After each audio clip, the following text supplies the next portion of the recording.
Judiciary Committee this Thursday morning, the 8th of January, and we're going to start on H410, and we're going to get a walkthrough by our legislative counsel. Thank you for being here, Michelle. Good morning. For the record, Michelle Childs, Office of Legislative Counsel, and we are looking at H410 as introduced, an act relating to calculation of recidivism and other related criminology measures. I just want to start out and let you know, so I didn't draft this bill, and that's important to know because I'm going to have a lot of questions about it, because in reading through it, there are things that I felt like were unclear. Policy needed to be clarified, or there were some inconsistencies. And so I just wanted to let you know that up front. And then as you're hearing from witnesses, they may have similar questions, or they may be able to clarify, what was intended. And then we'll just go from there, because it's really just about, what you want moving forward. So no stress over the fact that there's, some vagueness here. Yeah, if we keep on this one, in version 8 will probably get Right. Yeah, Karen. So I'm sure we did review this last session as well, Yeah, right? So I have this and I have notes on. Yeah, if I could give a little background real quick before the walkthrough, is that, yes, we took this up last session, and it quickly kind of got derailed, and a big part of it, the big part of it was we really didn't like, and I think everybody agreed, we didn't like what the recidivism definition is in statute. But where it kind of went, we didn't really get into whether we liked the new definition in here, because we got stuck on, well, who can in fact do the work to give us recidivism studies, and it was, can DOC do it, and et cetera, and that kind of, we didn't have a place to put it, and can it be annual? And there's those basic questions, not even what the definition should be. And that's where we said, oh, we don't have time to figure that all out, and we put it aside. But we're back to it now. But that gives you kind of, I think that's essentially it, as I'm recalling it. Yes, just to not, aren't starting from scratch, but Yeah. we didn't make it far. Yes, it was kind of almost starting from scratch, almost, but we're recidivist. Well, that's good, because that's where I'm starting from. And it could be that, I'm just using kind of my my editor's hat and kind of trying to read it from a plain language standpoint. So it could be that perhaps it is clear in some areas that I don't think it is, and maybe it just needs a little tweaking. So I just want to start out. So it is in the current definition is in Title 28 in your corrections title, in just like the first chapter. I will say, like, depending on where you want to go, we might want to consider it being under 13 because of how it is instead of 28. So I just toss it out there. Not a biggie, but something I might recommend depending on where we end up. So first section is amending the definition, the current definition section that applies to the entire title for corrections, all right? So it applies throughout the title, and it's adding a couple new definitions.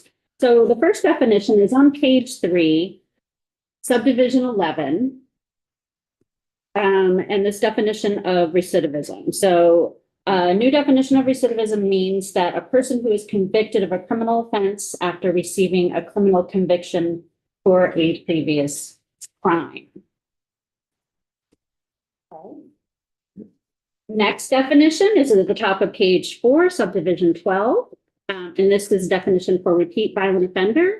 It's a person who's committed repeated criminal offenses for which the crime type against another individual is considered violent. So, the two members who just walked in, you missed my little intro there, is that, so I gave a little disclaimer to the committee. So I didn't originally draft this and was not a part of the committee discussions last year.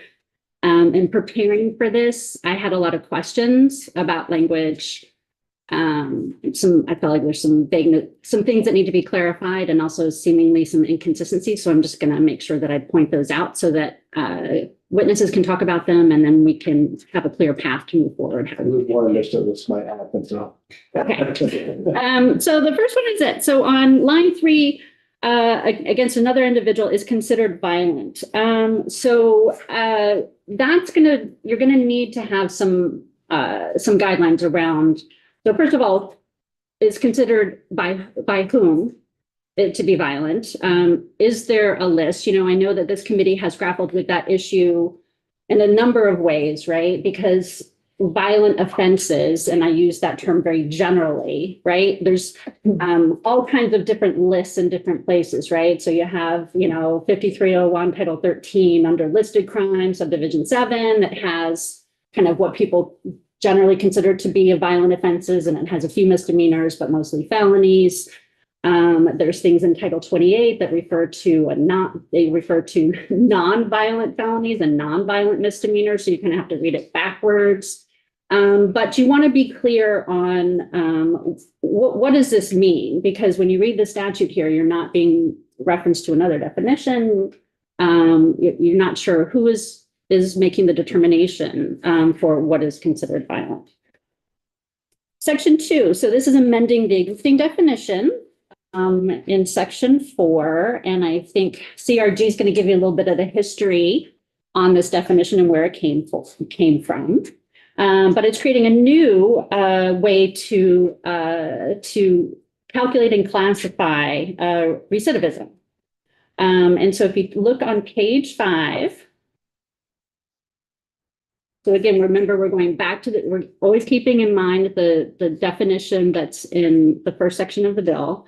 And so they're looking at classifying folks for, so someone who's convicted of a criminal offense and they meet one of the following. And then subdivisions 1A through D are based on how the time that has elapsed from the time of sentencing before a person commits a new offense that results in a conviction. So you can see there, subdivision A is that it's 1 year, B is that it's 3 years, C is that it's 5 years, and D is that it's 10 years. So some things I just want to draw your attention to because they're important in looking at how you're going to do the calculation is that they're calculating from the time of sentencing.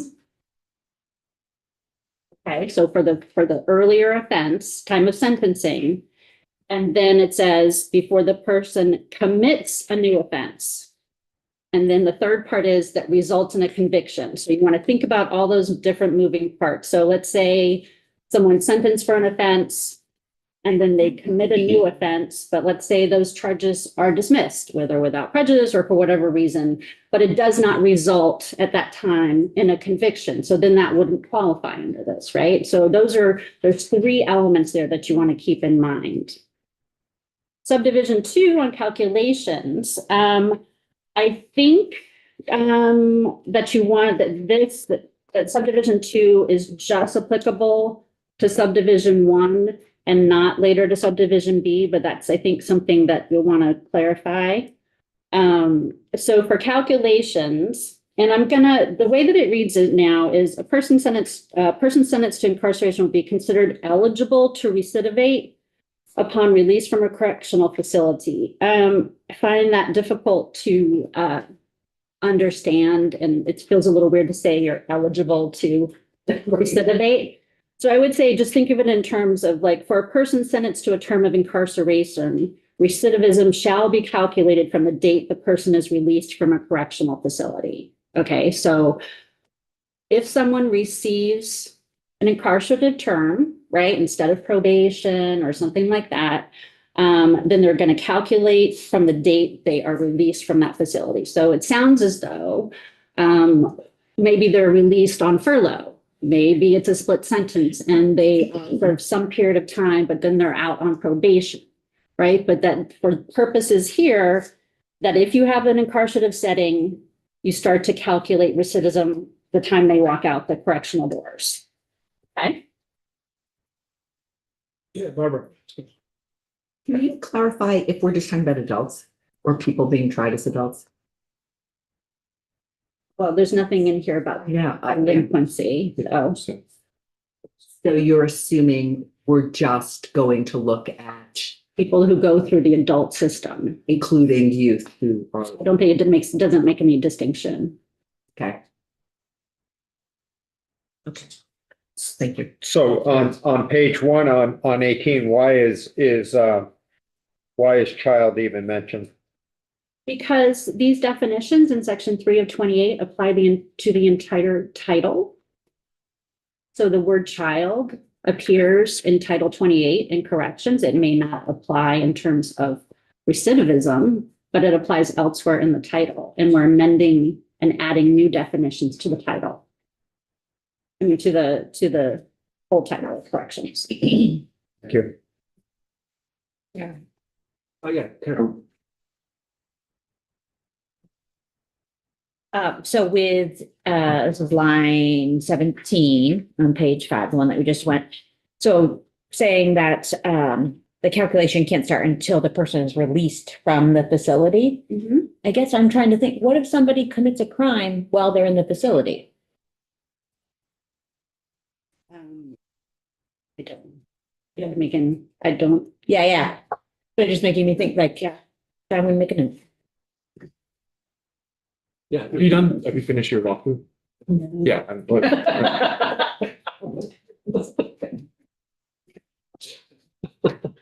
You're holding your question. Yeah, holy chance. Okay, top of page 6, subdivision 2B. So it currently reads, persons sentenced to a non-carceral sentence are considered eligible to recidivate on the disposition date of a case. Okay. I was going to rephrase that to be in the active voice, to be a little clearer. It would be for a person who received a sentence that does not include incarceration, recidivism shall be calculated from the date of disposition of the case. I do not know what in this context disposition means. There's not a definition of disposition. Other places it's used about the date of the offense. You could use, there's a lot of things. It could be date of arraignment, date of offense, date of sentencing, date of release from confinement. You can certainly use disposition, but you'll have to clarify what disposition means in that context. Okay. Next line on subdivision 2C on line 6. It says, I have different. I know, mine too. I think we all have some different numbers, so you're under 2C is essentially. yeah, Yeah, I've been Yeah, I'm trying on to keep page track. 5, on line 21 for that. Yeah. Sometimes that weirdly happens. I mean, you have the same language. yeah. Okay, so subdivision 2C. Okay, and that language reads, a conviction will determine whether a person has recidivated. You don't need that.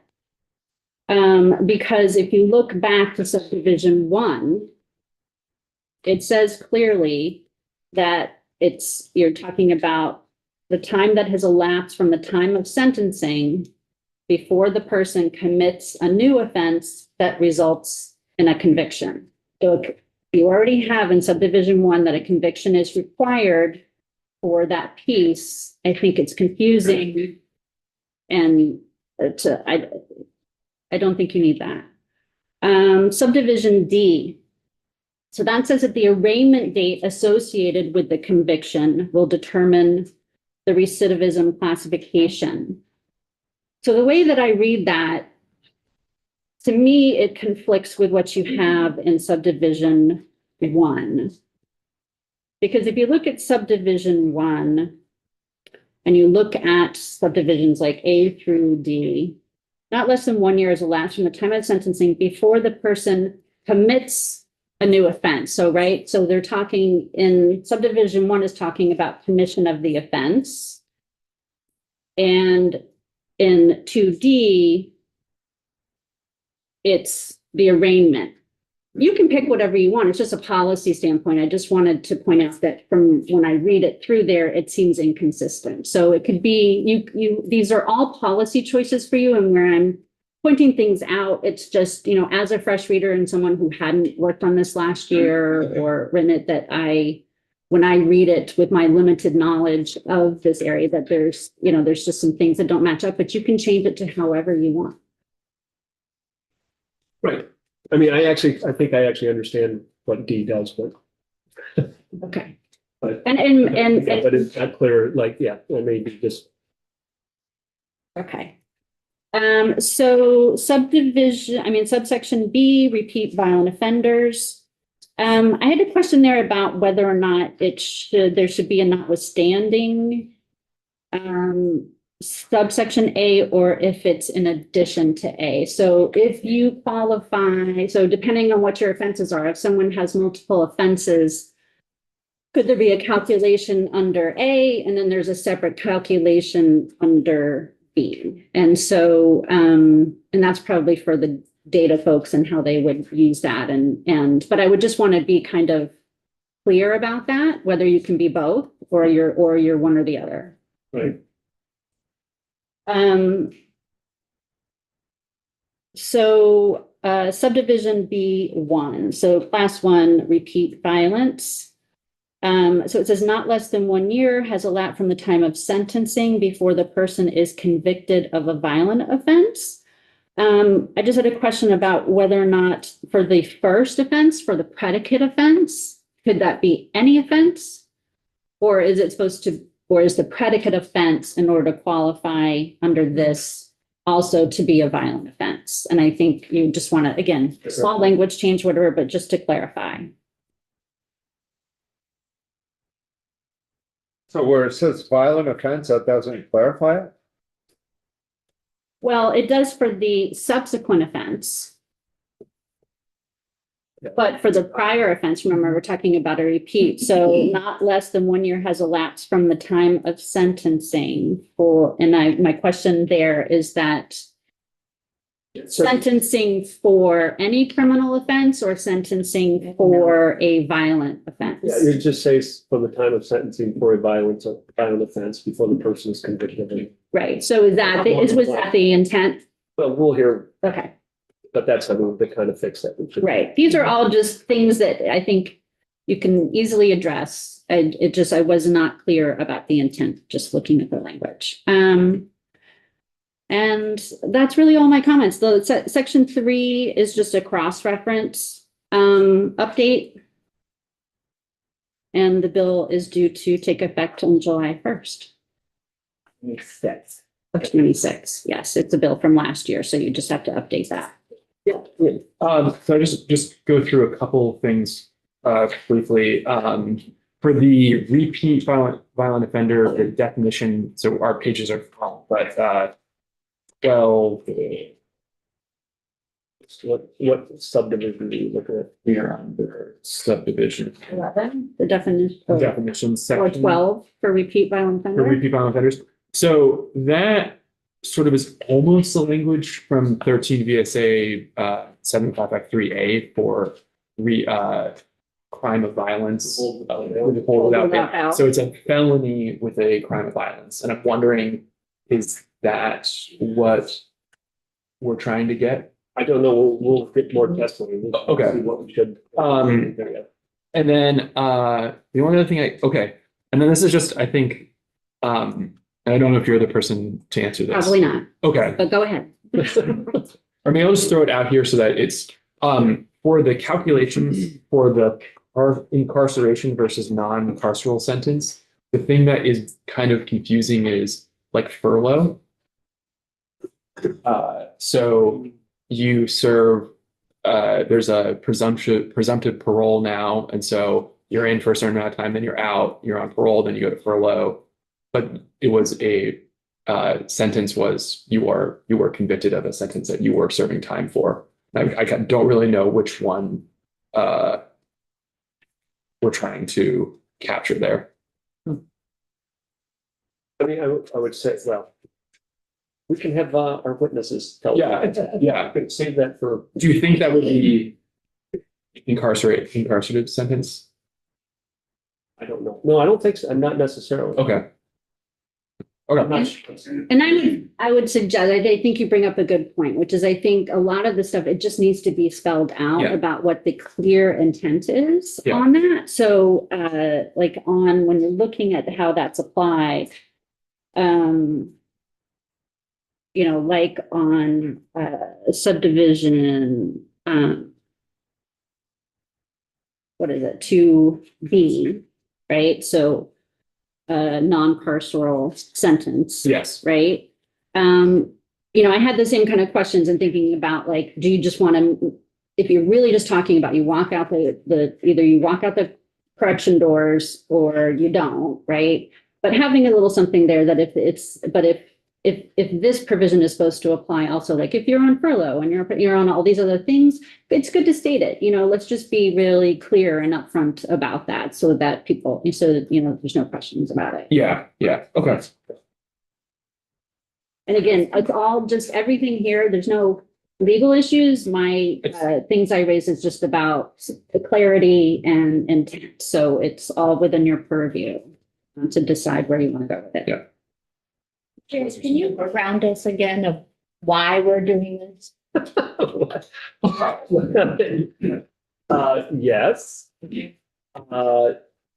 So I think it really starts, well, a higher level is that we're trying to understand repeat offenders and what does that mean? And we have a definition currently in statute that doesn't make any sense to like kind of quantify repeat offenders and looking at, and the bigger picture is looking at trends over time as far as how we are doing in the criminal justice system. And we don't have data that we're tracking on an annual basis. What we've been tracking at DOC, this again doesn't make sense. So that's kind of the goal for this is the way I look at it. There's different people who look at it differently, and we can hear from other folks that suggest that. I mean, this language came from a group, and I can't remember everybody who was in it, but it was part of state's attorney. I thought the attorney general, I thought DPS, but we can get that covered. I know CRG, I think, was in the loop that they proposed this. So, and we put the language in. I think the language, I'm remembering right, I think that's essentially the same language, I think, is in H411. But I may be misremembering. I was trying to double check that. My view is that we need to get this right so we can have something kind of set for tracking how we are doing. It's kind of that. So that's what we do. That's why I brought this exercise back, even though everybody didn't like it last year. So, but we're going to make great progress this time. And we're going to start with General Counsel Jade Johnson. Thank you so much for making the time to come and kick us off on our journey in recidivism in the 2026 session. Well, thank you very much. Happy New Year. Thank you for having me, Mr. Chair and committee. And for the record, I'm Jay Pershing Johnson, Governor Scott's legal counsel. I agree with the chair. I will back him up on that statement and I will repeat in my remarks, it's absolutely a performance measure, right? I mean, and it may say different things to different people, but not doing anything is, I mean, you could do nothing and you would remain with a standard that's relatively meaningless. And then people could continue to ask questions about data and we will not be able to answer them because nobody's collecting data that way. So I think that it's important to recognize that this is an exercise that's, I would say, is it imperative? Will we suffer greatly if we don't change the definition? Oh, we'll suffer in that we don't really know how we're doing. And again, different people will differ on what that means when you generate that data. But I think that at least you have it for discussion purposes. So right now, the state standard measure measures individuals sentenced to more than 1 year of incarceration. So, and to my mind, it's important to realize, and again, there will be no perfect definition. And that's not, I really want to avoid the bogginess of this. Everybody will talk about whether we need it or whether we don't need it or whether it's important or whether it's not important. And everybody will have perspectives on whether we do and whether we don't and whether it is and in what context. But so we have to kind of avoid getting bogged down and think about what we want from this. But so right now, individuals who sentenced to more than 1 year of incarceration who after release return within 3 years for a new incarceration sentence of at least 90 days, or for an incarceration for a violation of supervision where the time served is at least 90 days. So you're returning after your sentence ends. You're returning within 3 years after your sentence ends. So it provides some data but it's limited in what it conveys with respect to, what's useful and how we're doing. I haven't looked at the data recently, but for like 22, we have stayed relatively flat for many, many, many years. It tells us generally nothing. And our criminal justice system and our outcomes and our criminal population and the impacts on our communities have changed significantly in the last decade. So I think that it doesn't tell us anything, right? Our current measure. But it's not terrible. It provides a little snapshot into a thing or a couple of things. New incarceration sentence of at least 90 days. I think one thing that's important to think about is very few misdemeanors receive incarceration sentences, and incarceration sentences for misdemeanors are very, very short. So whether a person returns to prison is not the question we're answering. It's whether they return to prison within and serve a term of at least 90 days. And that will not tell you about recidivists who are coming in and out for low-level crimes and serving a term of, say, 30 days. And maybe there will be no perfect definition that tells us everything we want to know, but we should understand the questions we want to answer. And then the same thing for violation of supervision, where time served is at least 90 days. So they have a violation of their probation or parole, and there's a question about furlough.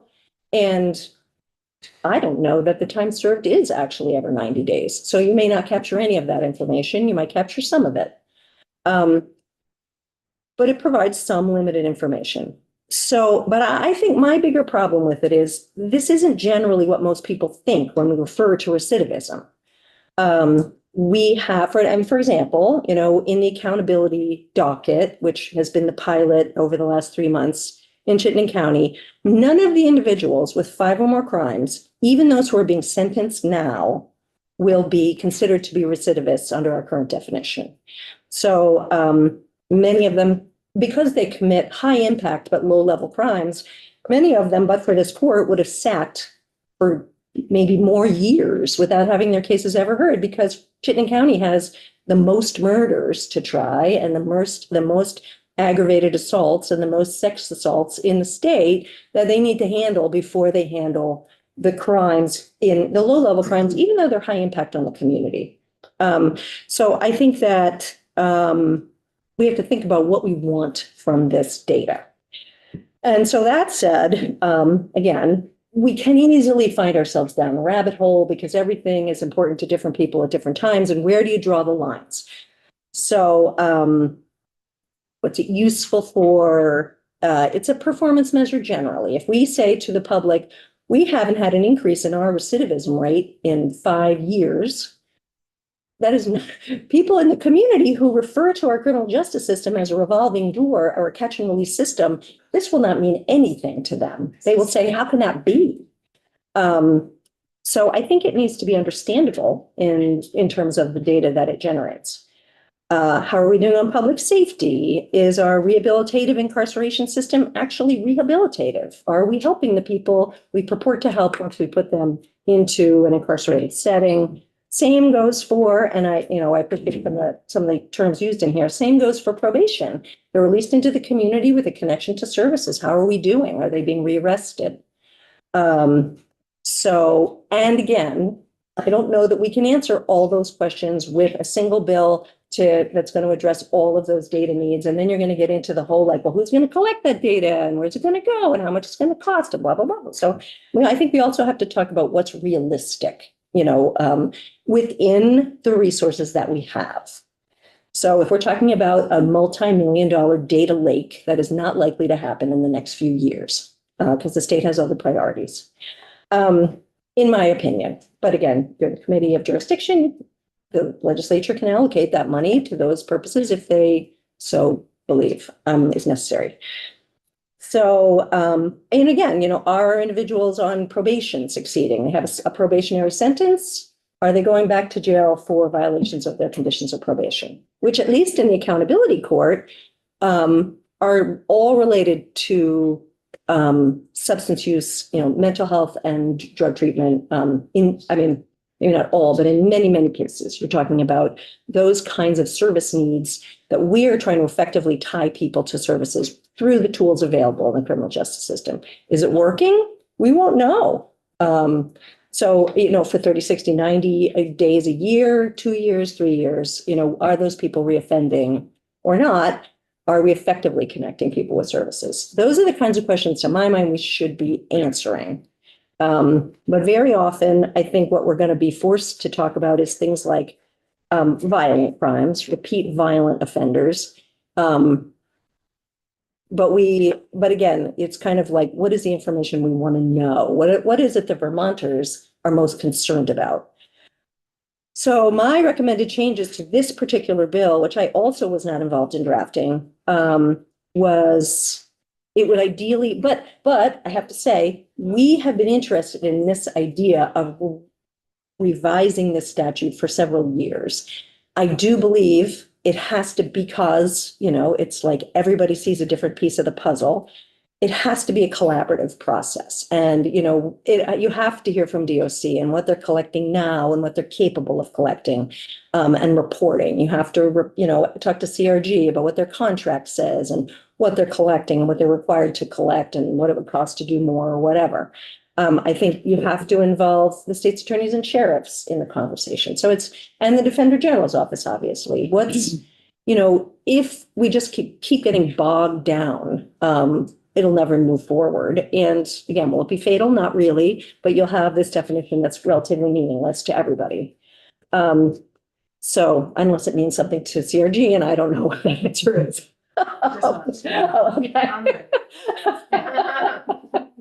So, Can I ask you a couple questions before you go on? Yeah, sure. Before I lose Yep. what you. yeah, and I'm sorry, it's a little bit of, on No, one hand, on the other hand. Oh, no, this is very helpful and it's raising lots of questions. But so does the definitions that we have even here really answer the questions that you just mentioned? Some of them don't. I mean, they don't. And I have some suggestions, and even my suggestions will not answer many of the suggestions that I'm making.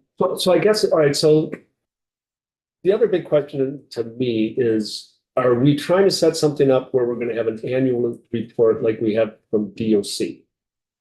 Or are we going to lay out, well, here's what we consider recidivism is when there are ad hoc reports?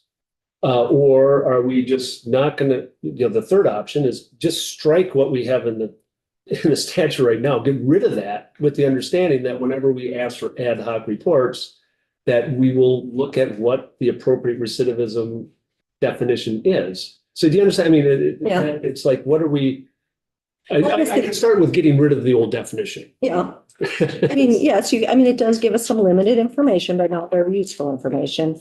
I would say that from my perspective, the way I came out, you know, after reviewing the bill and putting together my remarks, I was thinking it would probably be several reports. I mean, because first of all, it's who's going to require it. Public safety, obviously, with the contract, could be asking for information at any time and paying for it. Is the legislature going to require those ad hoc reports session by session? I mean, I think that we need to maybe manage that a little bit. You know, if you want consistent reporting on various kinds of data, I think it would be helpful to maybe establish what that should be and who should provide it when you have the opportunity and you've taken the opportunity. So that would be my suggestion. Is DOC has over the past several years upgraded its data collection and analysis capabilities, and theoretically should be able to provide you more data than it was able to do in 2011 when this definition was changed. CRG can maybe provide some other data, and I have some ideas about that in my remarks, but which you may or may not be able to do. And then the same thing with the AG's office, because I also think we can't ignore the restorative justice system and recidivism, right? So the AG's office theoretically is collecting data about outcomes. So those would be my suggestions. And then you're basically getting 3 reports, possibly. Maybe you could roll up a CRG report into a DOC report. But again, I'm very conscious of doing things within existing resources. And that's where people can tell you what they can provide. And then maybe you roll up data into a single report if possible.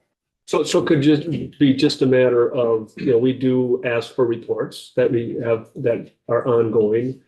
And within that, well, we could have the definition here like this, and we could have the three reports that you're talking about and direct those to be collected, but having to find out if there's any resources to actually have that done. So kind of my understanding that. I mean, that's what yes, I mean, yes, that's what I'm thinking. I mean, it would be regular reporting that the committee finds useful, and then that the state, I mean, I think actually this kind of information is useful to the executive branch and the legislature, and should be both anyway. Because we need to understand what it is we're doing that's working or not working. You know, resource constrained environment, what programs are succeeding and which ones are not? How do we get the, you know, the best return on our investments on what kinds of services we're delivering, what kinds of, you know, if we add, if, you know, I mean, one thing that we have in our omnibus proposal again this year is a continuum of care proposal, funding, additional funding for things like, you know, crisis beds in the community, all the way to additional drug treatment and longer term recovery services in DOC facilities. And every step along the way, so that, you know, but what works and what doesn't. I think that, you know, we've had successes and failures in the past. What if we put a whole lot of money into DOC to provide longer term drug treatment and recovery, and individuals aren't actually stabilized, and we haven't done a good job handing off to a recovery housing situation or a recovery apartment, or, you know, I mean, we don't understand any of that if we're not if we're not tracking it. So, but it gets very boggy. You know, what is it you want to know? There will be other reports you're going to want. You know, how did that program work? But at least you'll have some quantitative data rather than we put this much money into it and, you know, and we don't understand the outcomes, but we definitely spent a lot of money. So, which we're really good at, but we should be doing better monitoring outcomes. So I think my recommended changes would ideally capture more information than the current draft. I realize we need to keep it simple because I know it falls apart in various places. Again, became very interested in this issue when I realized that there's a federal Department of Justice, Office of Justice Programs report that I sent links to Nate. And I don't really posted. Yeah. Okay, good. And I don't really need to refer to, but I suggest you look at them.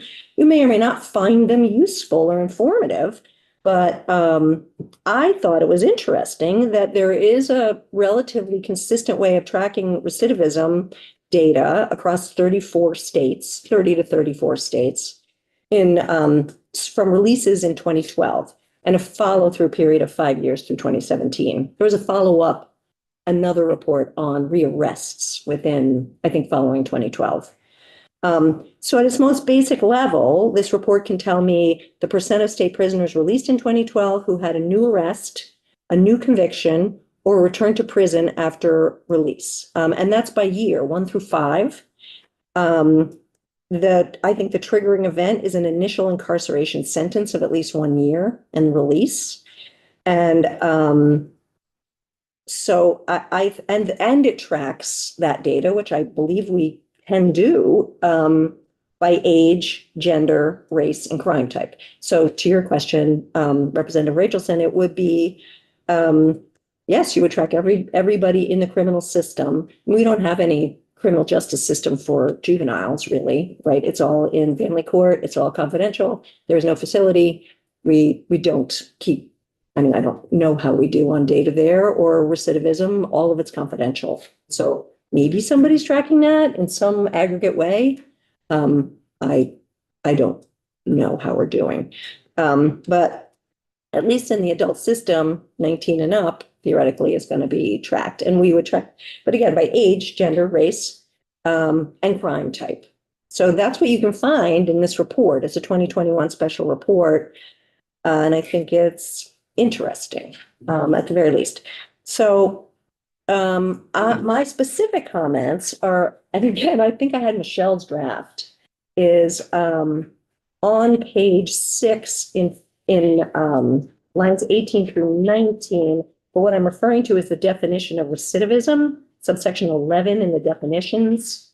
So mine was page 3. Sorry, did I say page 3? Page 3.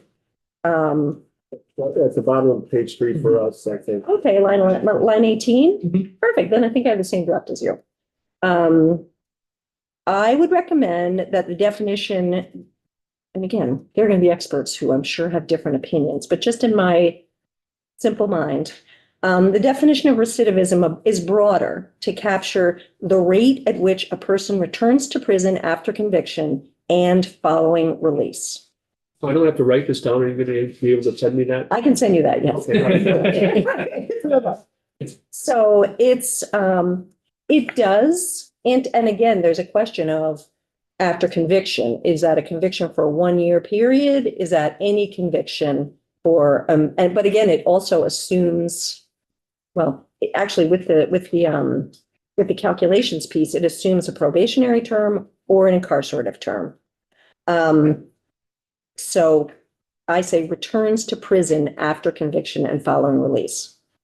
I just think it should be broader than conviction to conviction, because conviction to conviction, I think there's going to be huge time lags.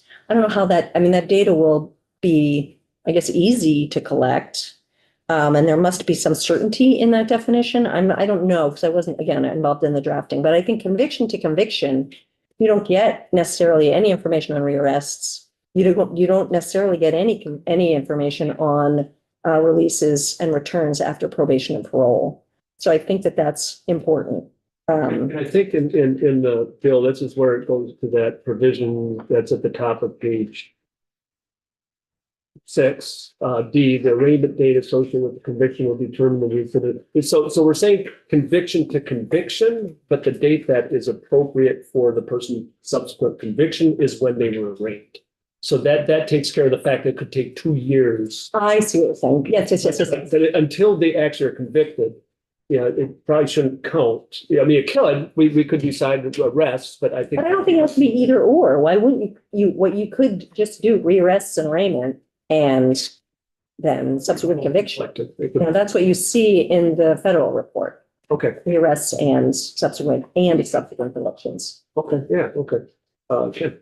So just to be clear on this whole thing, if we upgrade this or whatever terminology needs to be used on this, this is actually giving us good actual data, whatever you want to say, that will be shared, right? It's not one of these things that, we're not going to share it with this committee and that committee and all that stuff, correct? Yes, it will be public. It should be public information.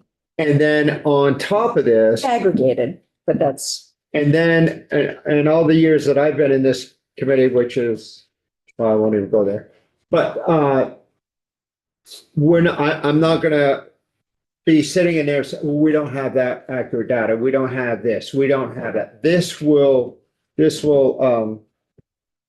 list exactly what we have. We know exactly what's going on, so nobody can jump to a different figure that, we don't have that. We don't have this, or we can interpret it this way or that way, right? Well, it should measure it's intended to measure more things than we measure now.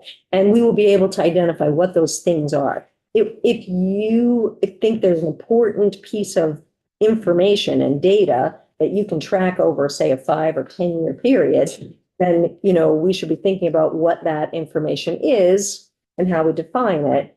I do want to be clear. I think in order to not get too bogged down, we are inevitably going to come up with a definition that doesn't collect everything everybody wants to know. And maybe you can do specialty reports on whatever that is, but it will collect more information and tell us more about what we're doing and how we're doing than we have now.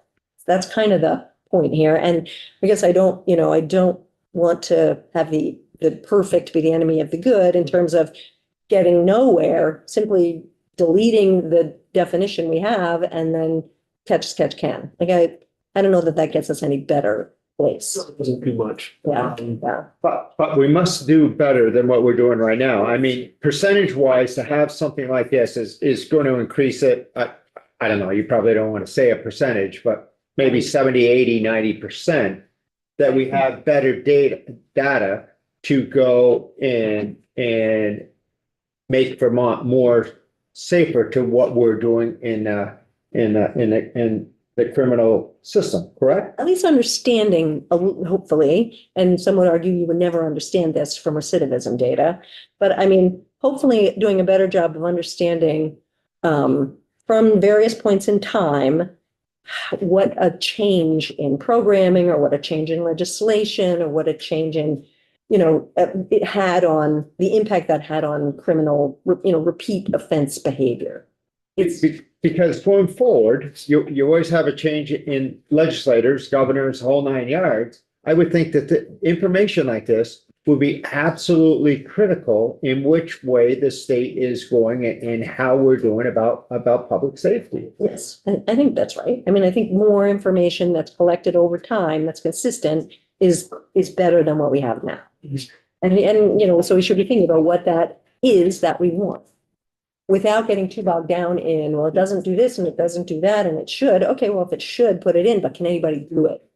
And then if they can't, that comes out. Because we have to be realistic about what we can do. And also, I think about what, is it helpful? Is it not helpful? So again, I would make the definition of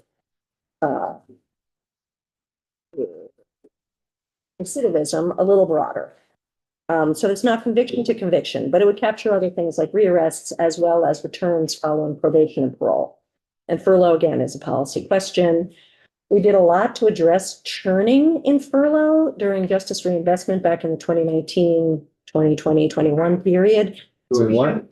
Well, we had this furlough law that was so burdensome, it was collapsing under its own weight, where people are released for at least 6 different kinds of releases. And people were in and out of DOC all the time. And we couldn't count recidivism because they were always going out and coming in. So it was sort of this is too much, this is too burdensome. It's really, our corrections officers can't even do this work. I mean, it's just too much stuff. So we skinnied down our furlough law so that individuals are still sentenced, but they're released into the community. And if they can succeed, it's better to have them in the community. If they can't succeed, they need to go back to DOC. And then there's levels of, anyway, so do you want to count furlough as well as probation and parole? That's one question. But I would say at least probation and parole.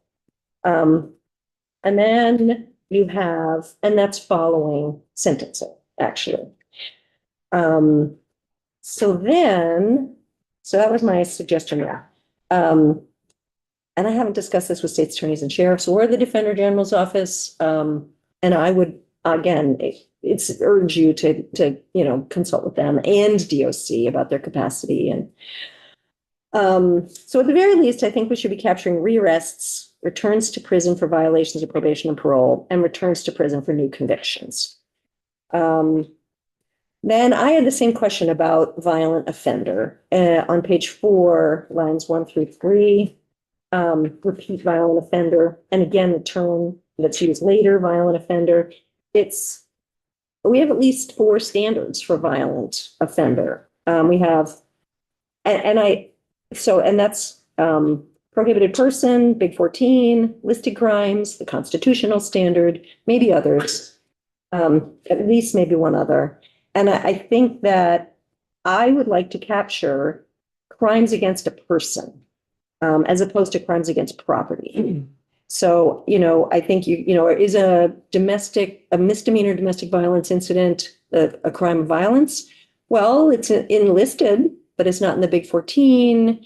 And, and you're going to run into all those questions. Is larceny a crime against a person when you rip their necklace off? So, but I think it's my intent would be violent crime on a person as opposed to crime against property. I don't know if that's any better. And because we have so many standards that are actually in statute for different purposes, but used in various ways. I don't know if we need a new standard, but my concept would be crimes against a person. And then, some might argue simple assault is not really crimes against a person, but if you're in jail, simple assault, that's significant. Anyway, and you probably aren't, right? So it's, anyway, so that's one, and there is the question of, is it a violent offense after any crime, or is it a violent offense after a violent crime? And I'm thinking, if you're thinking in terms of a priority pyramid, it's repeat violent offenders. How many DV convictions does this person have where, in fact, there are vulnerable victims who actually never show up to testify, and the most a prosecutor could do was get a deferred sentence? Well, at least are they repeat violent offenders? And you're counting that as part of a system that may or may not work for the victims, but hopefully you can count as the number of repeat violent offenders that you have. So anyway, I think that's crimes against a person is very general and will cause its own problems. But I think that's the concept that I would want to get at. And then on page 5, starting with line 4, I support reporting on returns to prison within a period of years, and I'm happy to start. Are they 1? They have 1, 3, 5, and 10. I'm happy with 1, 3, 5, and 10. But also changing the definition of what it means to recidivate. Again, I'd like to capture rearrests in this sort of scheme, and in that, both resulting in hold with bail or hold without bail, and resulting in conditions of release, because in some cases you will be rearrested and released into the community on conditions, not necessarily put in jail for 90 days. So the returns to prison for violations of probation and parole, I think we should be capturing, and returns to prison for new convictions. And actually probation and incarceration. Well, I mean, violation of probation. No, I guess violation of conditions of release is a new crime. It's a violation of probation as well, isn't it? It's a whole different, like, so It's a you different enter denial, you're a respondent, yeah. Yeah. If it And is a new crime that they've committed and violating, okay, all right, yeah. and then you will run into issues of, well, there's technical violations and real violations, and are you returning to prison? Are you, if you're not changing your circumstance except for maybe some additional conditions, it is a technical violation and you're not returning to our system, but you are. So, I mean, that's another sort of wonky, technical rabbit hole you could go down, but I would say don't go down it. Like, what's important, returns to prison for violations of probation and parole. That would be kind of where I have to stick. Otherwise, it just gets too complicated. How are we supposed to count all of those technical violations? And do they have any meaning? And is the personal, and so on page 5, line 16 on the calculations, I do like that we're talking about release from a correctional facility and release from probation, how that's worded. And, Michelle may be correct. Technically, it needs some work.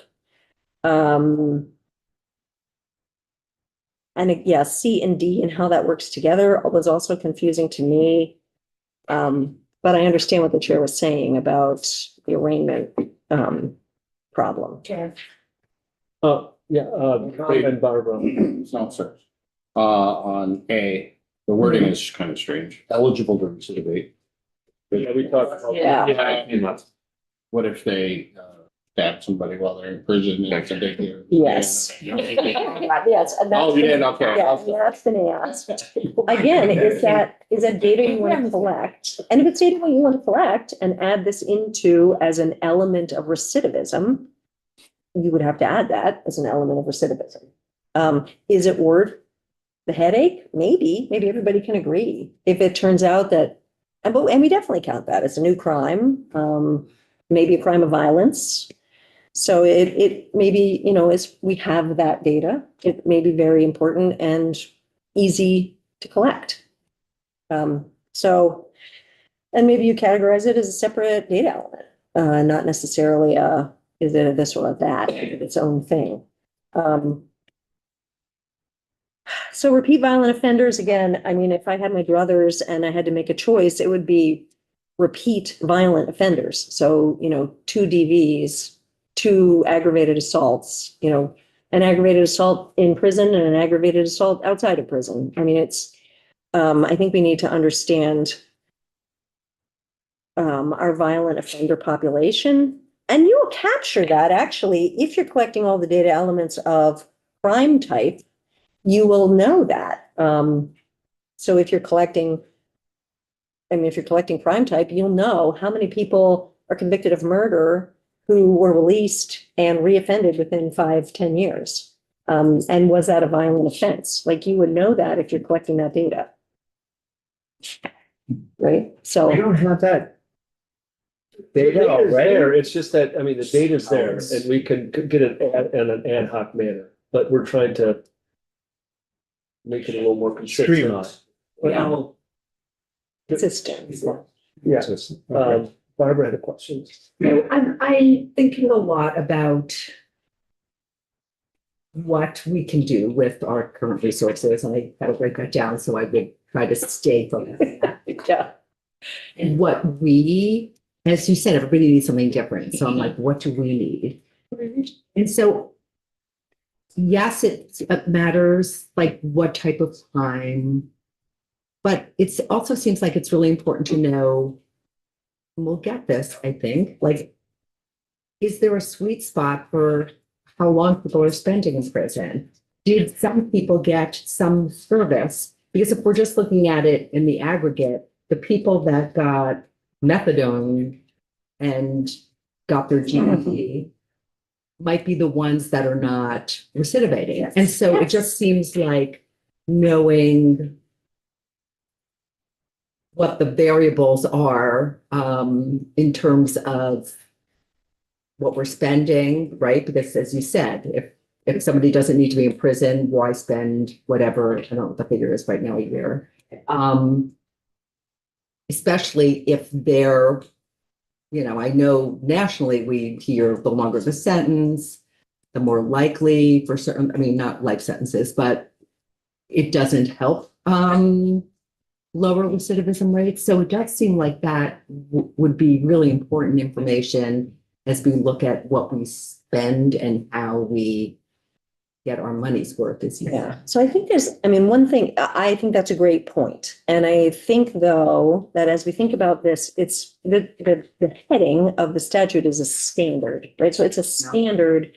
It does give you information about, again, theoretically, age, race, gender, crime type, and how long, if they reoffended, within what period of time.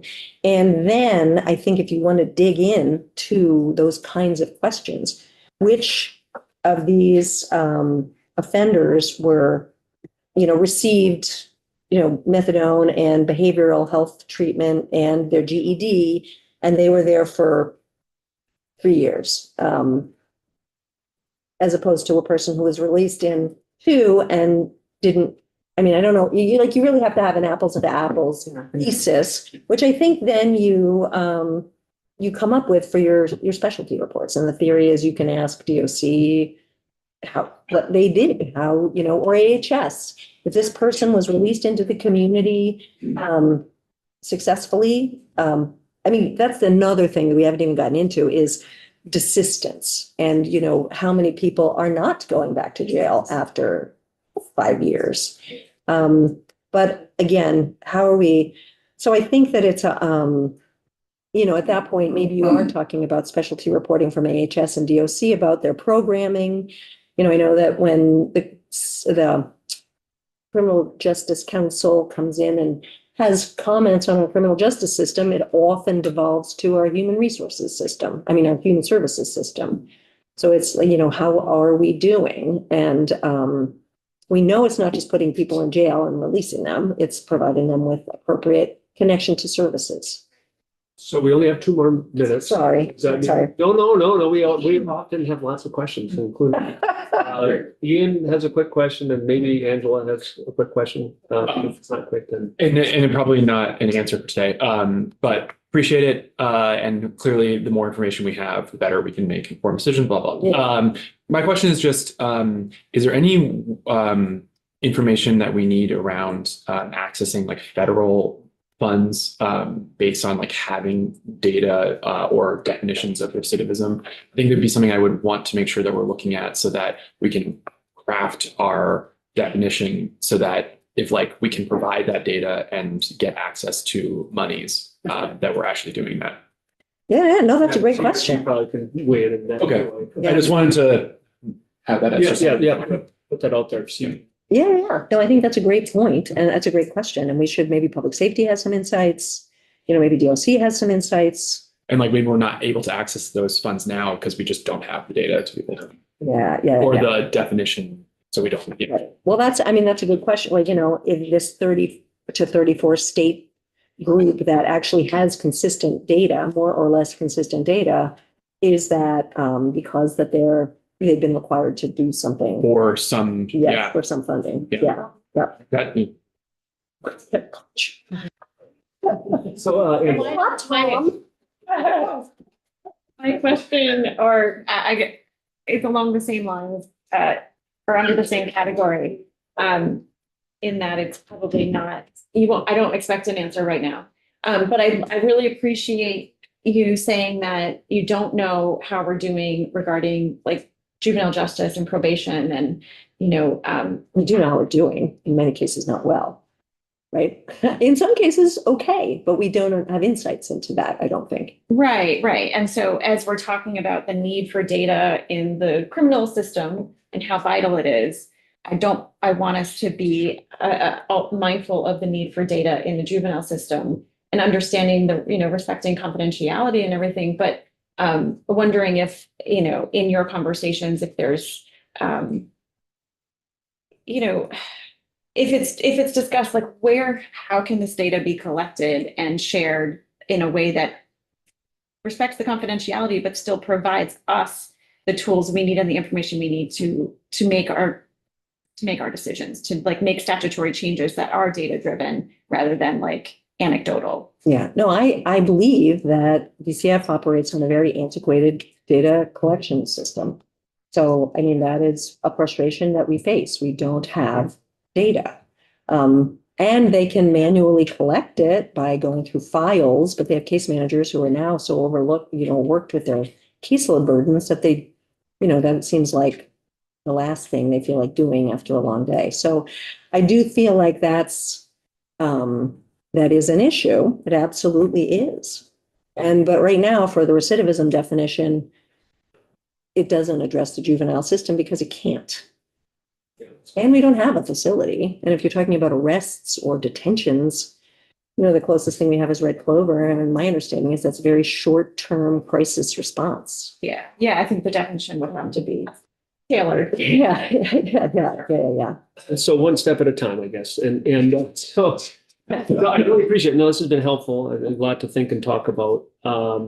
And we'll be having, I predicted 8 versions before we get to a bill to pass. If we get there, that'll be great. And if you'd send us your suggestions, and we're going to have some more testimony this afternoon. Tomorrow, we're going to probably have some discussion about what to do, but I have some ideas that I'll propose given your testimony that we've already had. But we'll be circling back in other. Okay, thank you. At some point. Yeah.